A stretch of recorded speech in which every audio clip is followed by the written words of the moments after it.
A warning to the world. Communism and Islamism speak different ideological languages, yet they repeatedly converge on the same target. Communist regimes have branded Jews as capitalist exploiters and rootless cosmopolitans. Islamist movements have condemned them as religious adversaries and Zionist enemies. The accusation changes. The target does not. Across centuries and continents, the consequences have been discrimination, expulsion, persecution, and mass murder. History does not whisper this warning. It screams it. The yellow badge did not begin with Hitler. In Baghdad in 807, Caliph Harun al-Rashid required Jews to wear yellow belts or fringes.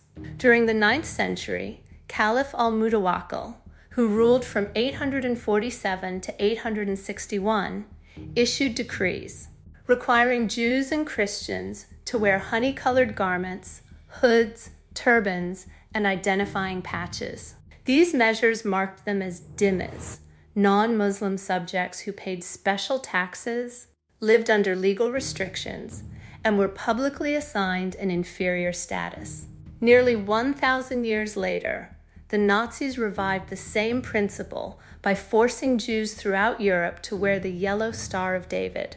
An ancient instrument of humiliation became a modern tool of identification, deportation, and genocide. Communism gave Jew hatred its own political vocabulary.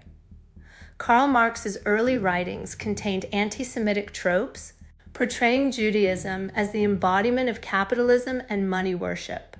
After the Bolshevik Revolution, the Yevsektia systematically attacked synagogues, traditional Jewish education, and independent Jewish religious and cultural life. Under Stalin, state anti-Semitism intensified. His anti-cosmopolitan campaign of the late 1940s disproportionately targeted Jewish writers, artists, and intellectuals. Islamist Jew hatred also found a willing partner in Nazi Germany. Haj Amin al-Husseini, the former Grand Mufti of Jerusalem, became one of Hitler's most prominent Muslim collaborators. On November 28, 1941, he met Hitler in Berlin. They were united by a common enemy, the Jews. Al-Husseini spread anti-Semitic propaganda throughout the Arab world, portrayed Jews as enemies of Islam, and invoked religious authority while urging Muslims to kill Jews wherever they found them. He worked to prevent the rescue and emigration of Jewish children to Palestine, leaving them trapped under Nazi rule and exposed to extermination. He also helped recruit thousands of Bosnian Muslims for the 13th Waffen Mountain Division of the SS Handschar, and supported other Muslim SS formations. These units fought beneath the Nazi banner, wore SS runes alongside Islamic symbols, and participated in atrocities against Jews, Serbs, and others throughout the Balkans. Al-Husseini cultivated close ties with Heinrich Himmler and sought to extend the Holocaust into the Middle East. Nazi racial ideology and Islamist Jew hatred had formed a practical alliance built around a shared desire to eliminate the Jewish people. The war ended, but the alliance of ideas survived.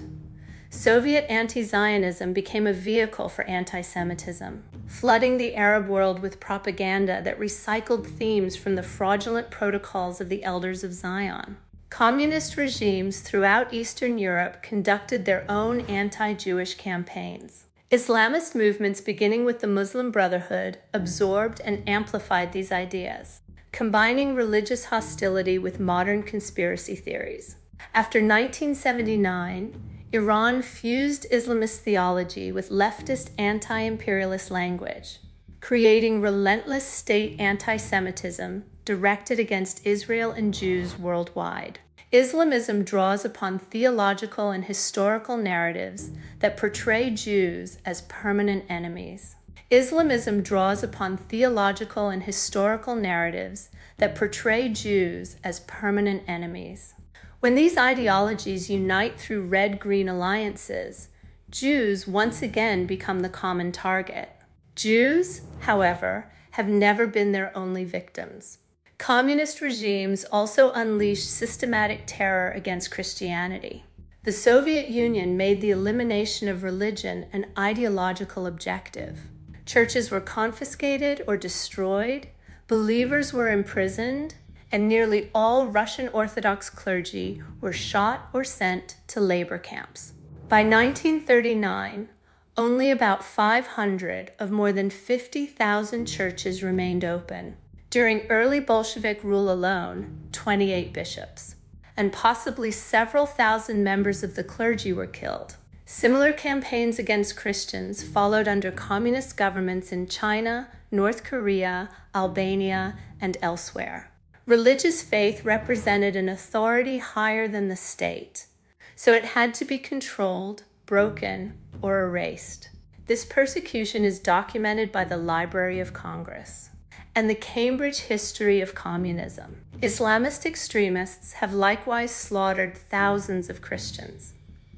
ISIS devastated ancient Christian communities in Iraq and Syria, while Boko Haram, ISWAP, JNIM, Islamic State, Sahel Province, and other organizations have burned churches, abducted believers, forced conversions, and massacred worshippers throughout Africa. The 2026 report from the United States Commission on International Religious Freedom warns that Christians across Central Africa are increasingly vulnerable to targeted attacks. These organizations also murder Muslims who reject their extremist ideology, proving once again that religious hatred never confines itself to a single faith. The danger is not buried in history. It is growing in the present. The Global Terrorism Index 2026 found that Islamic State and its affiliates remained the world's deadliest terrorist organization in 2025. Its attacks in sub-Saharan Africa nearly doubled, and it continues to command thousands of followers worldwide. Meanwhile, communist governments in China and North Korea continue to punish independent Christian worship. In North Korea, possessing a Bible or participating in worship can lead to torture, forced labor, imprisonment, or execution. Their intentions should be judged by their continuing actions. They destroy houses of worship, imprison believers, demand ideological submission, and murder those who refuse it. Their growing networks, political influence, propaganda, and recruitment are giving ancient campaigns of religious persecution dangerous new momentum. According to the Open Doors World Watch List 2026, 4,849 Christians were murdered for their faith during its latest reporting period, while more than 388 million faced high levels of persecution and discrimination from multiple sources. That makes the rise of socialism and Islamism in America especially tragic. A clear majority of American Jews continue to align with the Democratic Party, and many identify as progressive. Yet for too many, hatred of Donald Trump has become so consuming that they support, defend, or cooperate with socialist and Islamist forces that are openly hostile to Israel and Jewish self-determination. They believe they are advancing progress, even when it empowers forces that seek their own destruction, while empowering movements that may eventually turn against them. That is not merely political blindness. It is a refusal to learn from history. We cannot remain silent while another catastrophe develops on our watch.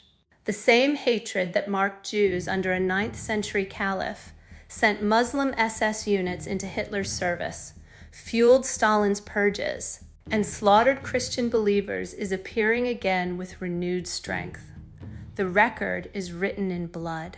A figure of 14 million is often cited for victims of Nazi persecution and mass murder, although it is inaccurate to say that all of them died in concentration camps. 6 million Jews were murdered, along with millions of non-Jewish victims, forced labor, starvation, and countless other atrocities. Those who refuse to learn from history are condemned to repeat it. The persecution of Jews has always been a warning of a broader assault on human dignity, freedom, and faith. Refusing to confront this hatred only increases the danger that the next chapter will be written in blood. The warning signs are already here. People of every faith must wake up, speak out, and act now. What begins with the Jews never ends with the Jews. When hatred is allowed to triumph over one religion, no religion remains safe. A warning to the world. A warning to the world.